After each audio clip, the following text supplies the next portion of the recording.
Good evening, ladies and gentlemen, and welcome to the Evening Review. My name is Okhona Klache. Let's take a look at today's front page.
Good evening and welcome to the Evening Review. My name is Okhona Klache, and joining me in studio tonight is the Director General of the NBC, Mr. Stanley Similo. Welcome to the show. The broadcaster has seen its budget being cut progressively over the years since fiscal consolidation came into place. From your side as the broadcaster, what have you been doing what saving cuts have you been making to meet government halfway? Yeah, maybe before I get there, let me just maybe contextualize just a point one or two. The NBC as the public broadcaster has 11 radio stations, of which one is a youth station, which we launched December 2018. Apart from that, the other 10 are all stations that are broadcasting in vernacular, making sure that from a home language perspective that we literally speak to everybody can listen to the radio side. Now the television side, we've been having 6 channels, and then because exactly of the question that you're putting there, last year in about September, October, board took a decision that we must introduce austerity measures, because at the time the issue of having expendable cash became such of a burden that we could not continue in the format of doing a broadcast in the way it is. But as discussions were ensuing between board and the shareholder, the radio part of the austerity measures were then relaxed, and then radio went back to normal broadcast like it was. The only element that has remained up until today still operating under the austerity is the television side, hence the reduction from 6 channels to 2, which is NBC 1 and 2. Now, what we've observed since, I think, 2014, 2015, there has been a reduction that came through in the subsidy that we had to have in order for us to be able to do all this broadcast. And also, given what I was telling you, the country is quite huge, and we have to be all over. So this is a people-intense type of operation. From our end, to come back to you, is that we have managed to grow our own revenue, which was hovering around 84 million per annum, to a sort of like average of about 107 million per annum. So there's also this notion that everything we do is literally 100% covered by what the shareholder gives, which is not the case. Because as we speak now, we make about more than 100 million per annum out of own revenues and initiatives that we undertake. That's one. Secondly, with the reduction in subsidy from government, we have seen that it really became very difficult for us now to be able to honor some of our creditors. You will know that 2-3 years back, there was this huge outcry over some payments not being made and all of that. Now, sitting there, being in the driving seat, you sit now with a serious problem of what do you do? Do you lay off people? Do you balance your books? Or do you still speak, engage, and have your shareholder to see the need? Because for us, we believe that the role that the NBC plays is quite very, very, very important. And we've just witnessed that now with the pandemic COVID that came. I think you guys are also there. We play in the same space.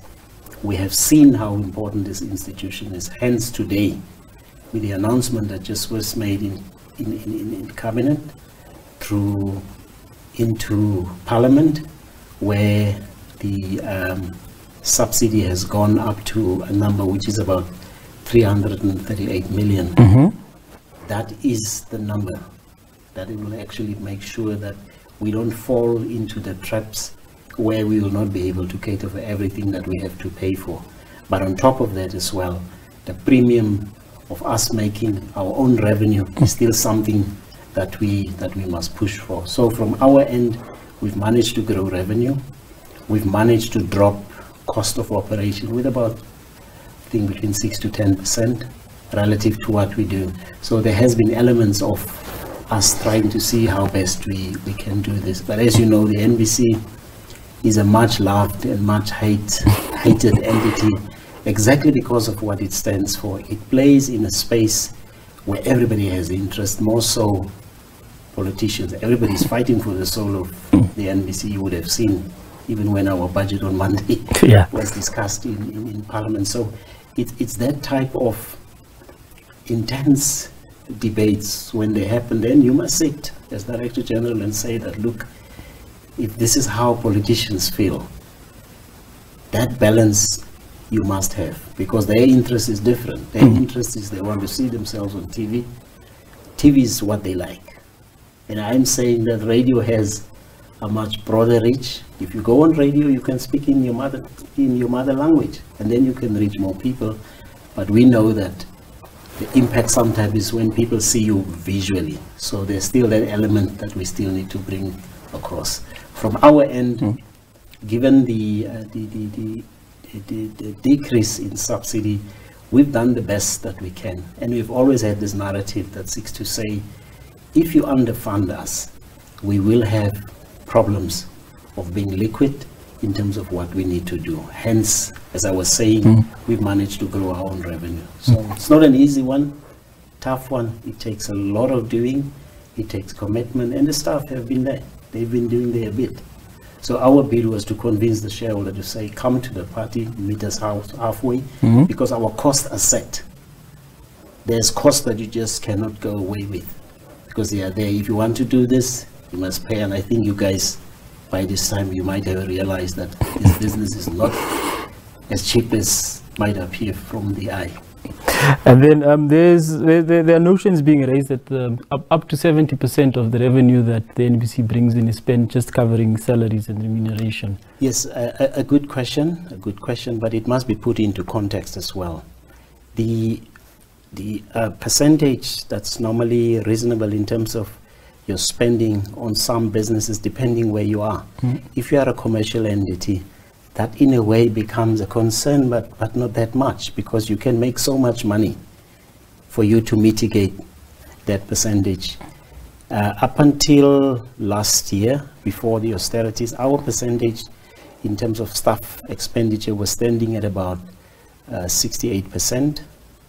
And with the introduction of the austerities now, we have seen a reduction. Where we are now, we are about at 60% of total employment cost in relation to either subsidy or revenue that we make. And let me explain also how that came about.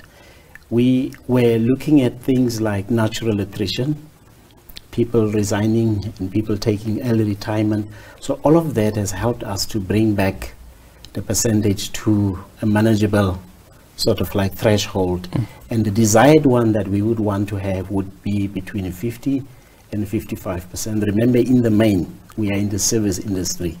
So many of the things that we must do are not necessarily commercial in nature. Unlike a commercial entity, it will put a premium on everything that it gives or sells to the public. Whereas with us, it's service oriented. And also in December of last year, the Ministry of Public Enterprise actually, in a way, vindicated us, myself, the board, and the rest of management, to say that the NBC is not a commercial entity. So with the reclassification and classification of SOEs, we have now finally been confirmed as a non-commercial entity, even though we have an element that has commerciality into it, because services we must bring to everybody, whether they can afford or not.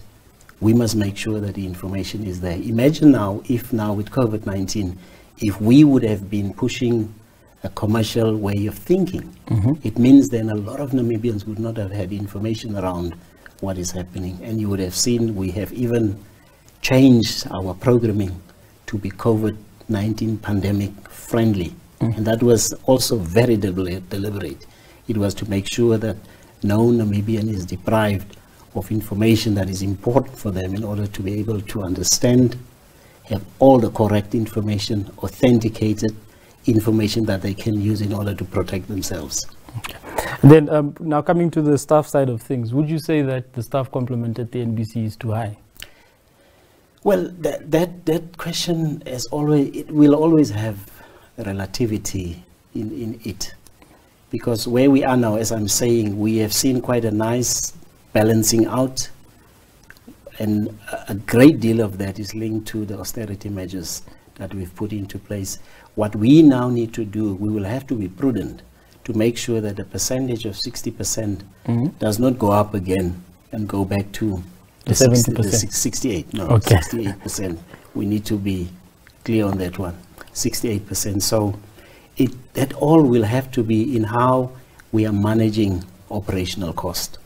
So for instance, if teams are going out, let's say, to an event outside main capital Windhoek, you do not have to have 4 cars of NBC going there. You need to consolidate that and maybe let people travel in 2 cars. But now again, with the COVID rules as it stands, the number of people that have to be inside there is also a number that will defeat the purpose for what we are discussing for now. However, part of the aspect of also driving costs down is that we have formed strategic alliances with entities like New Era and NAMPA, and some officials within the Ministry of ICT, where for the past 3 years, we've been training them to be able to report for us as well. That's why from time to time, you will see news pieces that are coming either from New Era, NAMPA, or MICT. So we've taken them through the process of how these stories are put together.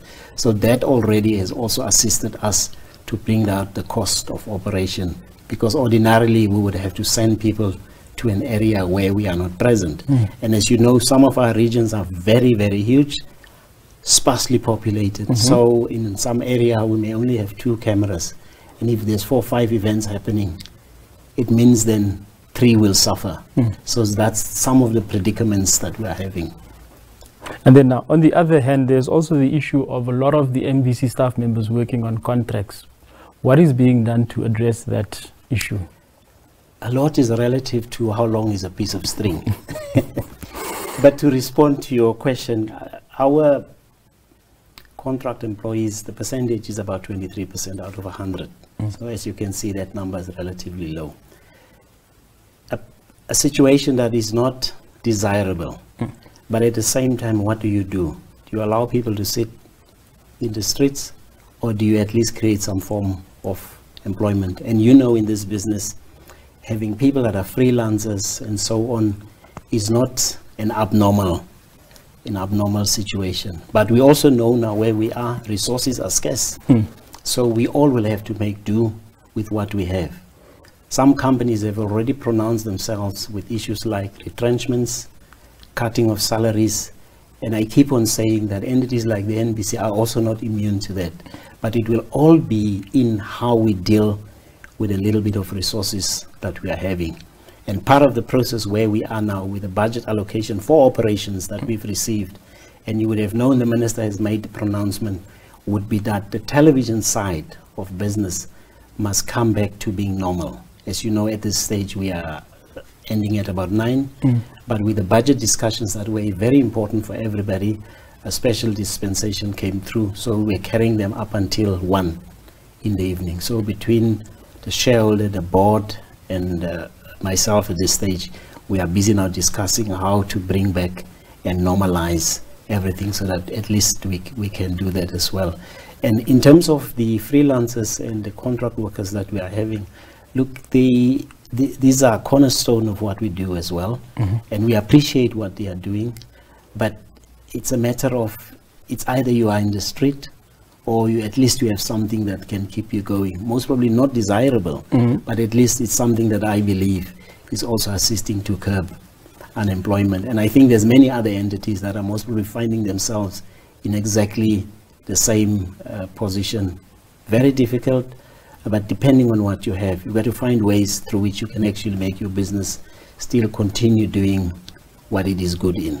Okay, and the issues that you've always raised about the NBC's revenue model, how is the response from the shareholder government, and what do you think can be done to increase? Very positive, very positive. I mean, the budget that has just now been approved for the NBC speaks to what we've been saying now for the past, not even in my tenure. I think the Director General before me, Ambassador he exactly had the same challenges of not having adequate funding in order to carry out the mandate as per the establishing act of the NBC. And linked to that as well, there's also issues that were there with systems that were not working. So there's baggage coming from as way back as 2003 that we are still busy trying to clean out and make sure that the things are happening. But as I'm saying, in terms of where we are seeing visible changes, as you would have known. We've introduced also own research insight that has informed us also in terms of the type of programs that people want. Hence, last year we launched 2 reality shows on TV. One is The City, with which we collaborated with the City of Windhoek through City Police, and the very popular. And the other one was The Body, with Miss Maria Nepembe as the lead in that. So these are the programs that we are also reaching out to say that this is what people want, and we have seen that they really came through quite well. We are busy now. There's new scripts that are coming on board, which we are just going through. Because of funding, we had to put them on hold. We also produced about 8 short films from within NBC, which soon will also see the light. And then on the radio side, we were very happy to have Elder Freddie Philander. You know him, great actor, scriptwriter, who did some radio dramas for us as well. So we are trying to bring all that back, like on all the radios, there will have to be local drama spoken in the language that people understand, addressing issues that are quite critical for us. But key is that we must be disciplined, we must bring in efficiency. Once you do the 2, productivity will naturally go up. And very importantly, if you don't have a commodity that is sellable, you might not be able to raise revenue. And I think where people are currently now laying off people, it's something that I fear that it should not befall us, because between middle of February and into April of this financial year, we saw a drop in own revenue of 63%, and we're very worried, because that will typically mean that the revenue that I was referring to, which is hovering just above 100 million, chances are that we may only most probably generate close to 50 million, if not less. And that's because of the economic environment that we have in. When the lockdown was in place, advertisers stopped advertising, which was fair, because they would tell you that if I advertise and people are not buying, why should I spend my money? So now with the opening, we believe we will most probably see again a process where advertising will come back, which naturally then should help us also to play our part in revenue growth, which we have been sustaining since 2015, which was at the time 84. We are always now above 100 million, even the financial year that ended now in March of this year. The final numbers, we're about 106 million. It's this year where COVID is part of us that we're not too sure now, because we are still busy doing models to see. But if the trend is what the shareholder is now giving us from a funding perspective, then naturally, I think we are on the right track. We just internally now need to make sure that whatever little bit of funding that we get is spent in a way that will make sure that it yield the necessary results. Otherwise, people will kill you. And then there's the issue of the DTT decoders. They were introduced and suddenly vanished. Yes, yeah, very good question. Remember, the DTT project is an ITU decision that was taken globally to say that the analog spectrum needs to be taken away from broadcasters and given back, and it must be given to the mobile operators. And then, as you will recall, in 2015, Namibia was one of the first countries in Africa that actually met the minimum requirements of migrating from analog to digital. What it meant and what it means technically is that our system is still transmitter based. So in towns, in areas, you will have transmitters. The only thing that has changed there, it was just the analog system that went digital. Now, part of that process is a project that the NBC has been carrying out on behalf of the government. But when the issue of fiscal challenges came in, funds not being readily available, the economic slump from a global perspective, that naturally then impacted the ability of the NBC to be able to carry that out from a capital expenditure perspective. So we went and we had, I think, 66% of that we've done. But then when the funds were not now readily available, that also now created challenges for us in the sense that we could no longer carry on with the rollout, nor could we procure new decoders that could go into the market. And remember, these decoders were also highly subsidized, because the purchasing price, I think, was over $1,000 Namibian per decoder, but the on-selling was just close to 300 Namibian dollars. So that luxury is not there now, simply because funds are not available. What we've done to try and mitigate that now, there's a partner that's been doing business with us, who's also responsible for our NBC Plus, which is our online platform. They have said that they are willing to take the risk where they will buy the decoders as consignment and then sell them into the market, because we can no longer afford, to buy that. As long as the risk is with them and they can bring it into the market, I think we're fine with it, because at least it will help us.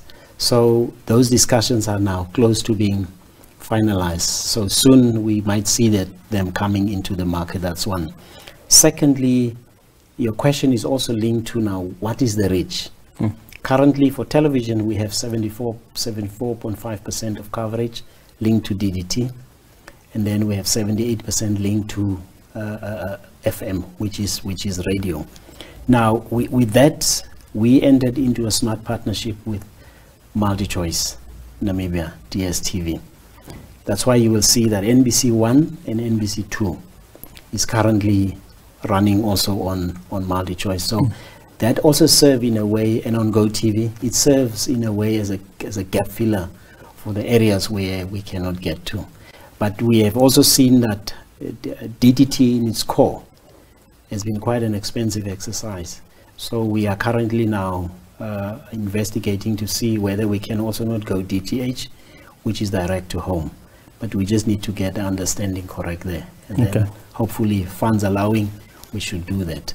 It's just unfortunate that for this financial year, there is no capital budget for us from a development perspective, but assurance is that for the incoming financial year, starting next year, April, we will have that, and hopefully then we will start seeing many of these things happening. And then on the issue of TV licenses and the collection fees, has that been satisfactory? Well, look, it's one of those questions which have morality in them. When you work and you do business as an NBC, you can, by law, it says that everybody who owns a television set should pay a TV license. Now, can you force people? Yes, if you apply the law. But is it the desired approach that you want to take? I'm not too sure. If someone cannot afford to pay 17 17 Namibian dollars per month, because that's what it translates into over 12 months, to be able to receive the signal, then you know what it means. Because like for the elderly people and veterans and so on, they pay about 5 Namibian dollars per month, which comes down to about, I think, $60. $60 bucks. Yeah. So now it does become a problem, and you will remember about 2.5 years back, we were using aspects of saying the law will catch up with you, and then we saw quite a good collection that came through. But if the willingness is not willingly there, then you're going to find ways of appealing to people to honor that, because for the $17 that you pay, or $5, you get all the television channels plus the radio channels as well. In other countries, you pay a license for your radio in your car as well, because the signal that you are receiving there is also linked to that as well. Yeah. So we are still busy discussing to see how best this one can be addressed. And then, of course, having your shareholder there, you can also not just take arbitrary decisions that yourself alone must do. You must find ways of convincing people, and of course that speaks to content as well. If the content is compelling, naturally the assumption is that people must, contribute towards that. The BBC, one of the leading entities globally, their collection rate is high as a BBC, but it also has to do with I think with understanding the importance of what information means when it gets to you. And I think where the BBC is fully funded by initiatives around things like TV license and other aspects that they do as well. So at a point, I think this discussion is something that we need to fully look into and say, but how do we do it? But TV license is just but one of the streams that we use for the revenues that we raise. We have advertising. We have, like, also because we have towers, there are others who rent space on our towers. And then you have productions that you carry. If they are carried live, people pay for them, something new as well, because many of the productions that we carry live, we do them at cost as well. So these are part of the initiatives that you must bring to the fore in order to make sure that you can survive. Because if it does not, it will crumble. And just next door in South Africa, the public broadcaster there was also close to collapse. And the government there agreed to give them 5 billion, of which 2.2 of that money has already been paid. Of course, their country is big. Naturally, their layout is also there. But the point is that if the commitment is not there to do that, then you do run the risk of not being able to have the national broadcaster running the way that it does. And again, for me, is I think the pandemic as it stands, has in a way most probably illustrated the importance of this entity in sharing information at critical times, like when there's major challenges in terms of, it's either a country will go down. If you don't inform people, people might, do the wrong things and so on. And then in closing, is there anything that you'd like to share with the members of the public? Well, we're very happy, I think, currently with what we're having.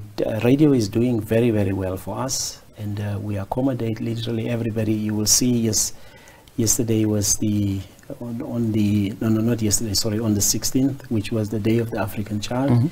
You would have seen that we had bulletins and discussion programs entirely presented by young people and so on. So that's another way through which we are saying, if you are a young kid and you dream about these things, come, see. Maybe this is your career. And this career also has other things outside them, which I believe can also help to bring out positivity.